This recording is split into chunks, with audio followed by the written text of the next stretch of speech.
Welcome to chess, ladies and gentlemen.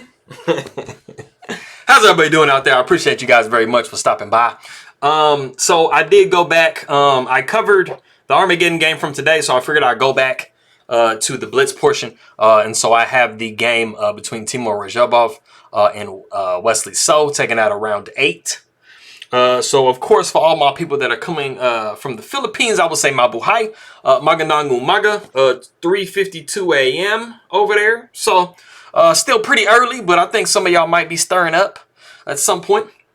Appreciate you guys very much for stopping by. Anybody who is coming from Azerbaijan, I will say salam and chak go to you. Appreciate you guys very much for stopping by too. This is not a very long game, so we won't be here forever. So if you guys are ready to go, let's take a look and see what we have for this game. So we got knight to f3. We got d5, d4. Knight comes to f6. We got c4. So inviting the queen's gambit accepted, which is what we do see. So pawn takes c4. We have e3, e6. Bishop takes c4. We see a6, b3. We got c5. Bishop comes to b2. We got pawn takes d4, knight takes d4, bishop to e7, castles, castles, and then we have bishop to e2. And then we do have b5. And something I mentioned last time, this game right here is following pretty much all the same lines as the game between Shaq and Wesley So from round 3. But something I did mention in that game is instead of going bishop to e2 immediately, go ahead and let, black play b5 at some point and don't retreat the bishop immediately because you never know. You might have a situation where you go knight to d2, bishop goes to d7, and then rook comes to c1. And, black is not trying to fianchetto this bishop. So you are looking mighty nice. But like I said, we did see bishop to e2. We got b5. Knight comes to d2. We see bishop to b7. A rook comes to c1. So, we're following really similar lines from the other game. What we actually saw in that game, Shaq versus So from round 3, was a4 in this position. So just a slight change in what we actually saw. So, like I said, rook to c1. We got queen to d7. Knight 2 comes to f3. We got bishop down to d6. And then we do see the novelty of the game, which is queen to c2. And as you guys see, it is a blunder by Teimour Radjabov. So, there is a very real reason why we have not seen queen to c2 before. Like I said, it does blunder.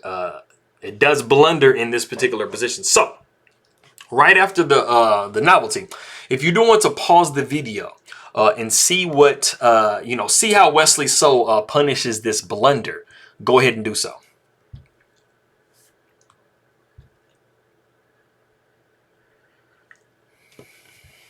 Okay, so some of you guys might, I think most of you guys notice that when you're looking at this position, this was the same position that I used for the thumbnail, but you should be noticing that this knight really doesn't have anywhere to go. There isn't a retreat on e2. There isn't one on c2. There isn't one here. There isn't one back there. There's not one here, not one here, not one here. So pretty much the entire octopus of area, there is not a retreat.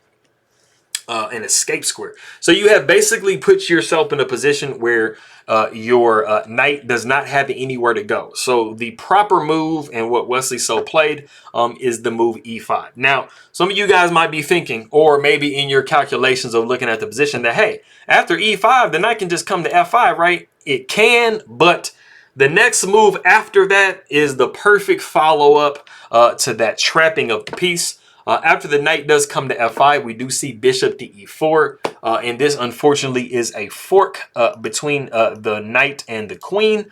And so even though it seems like it saves, it doesn't do what you really want it to do. And the only thing that Radjabov can do in this position is go down swinging. I'm always telling you guys, if you are going to lose a piece or something, at least try to get as much material as possible from your opponent, or at least put them in like a bad position. You have to try to get something. Like, don't just lay down and just just get the piece taken. Like, do something to try to mess up your opponent. So what Radjabov does, which is a very nice move, is actually knight to h6 with check. Like I said, you're going to lose a piece. So at least, you know, try to get something for it. So we are damaging Wesley So's pawn structure in exchange for that. So we got something at least while we went down. And then so we do see the queen down to d1. Of course, you know, the bishop was attacking the queen there. So that was the main issue. We do see knight to c6. And basically black, I mean, even though they have a bad pawn structure over there, you don't really have a great way to attack it. So we do see knight down to d2. We got bishop back to f5. We see f4. Rook a comes to d8. And we are thinking of moving this bishop out of the way so the queen and the rook can gang up on this knight. So we do see queen sidestepping over to e1. And then we have bishop to b4, which looks kind of crazy. You're looking at it like, man, okay, this bishop is on this knight, this queen, and the rook. Like, man. But Radjabov, even though it's definitely not winning at all, he has kind of an escape move, and that is queen to g3 with check. And so every time, I'm telling you guys, whenever you're, you know, in a really pickle situation, or, you know, even if you're doing tactics or you're just playing a game, period, you always want to try to see if there's some type of check you can place, because sometimes that allows you to kind of weasel out of a bad position. So the bishop does come back to g6 to defend. And we're not worried about the f5 pawn push because we are attacking this knight. So it'll be pretty much like in just an even trade, right? So we do see knight to f3. We see knight down to e4, just putting our knight in a much better spot. You know, we are thinking about pushing f5 and just basically just ensconcing this knight on the e4 square. We are getting a nice little tempo on this queen. So the queen goes up to h4. We see h5. The king sidesteps over to h1. We see bishop back to e7. And, you know, we are really kind of making it miserable for this queen. So the queen does come back to e1. We see pawn taking f4, pawn taking f4. And, you know, rook f to e8. And so, you know, black literally has every single piece that they own in the position. You know, they are threatening some nasties. If you remove all these pieces out of the way, this rook is going to be right opposite the queen. So we are looking really good. We do see knight to h4. And then we see queen down to d1. And Radjabov is not having any more. It is in this position that he does resign the game. He just doesn't want to see nothing else. I mean, this is a completely lost position. You are going to be losing at least a piece. You know, and something that was even crazy, there was a move that was so much stronger than what Wesley So even played. There was actually bishop to b4. And some of you guys might notice that there really isn't a whole lot of squares that the queen can go to. You can't go on this side at all. So you're pretty much going to have to, you know, throw your bishop in the way. And it's crazy because bishop takes b5 was the #1 move. So, like I say, whenever you're in a position where the computer's like, hey, just throw this piece away, you know it's bad. So if you do play bishop to c3, knight would take, and then rook would take, bishop would take, queen would take, rook would take on e2. And, I mean, you are just down 2 entire pieces. Like I said, you really had to throw the bishop away on b5, but that is just like a desperate situations. And the position that we saw in the game after queen came to d2, some of you guys might be sitting there thinking, okay, wait a minute, though. I mean, it doesn't look like, I mean, can't you, like, save your bishop, right? You can do something at least, right?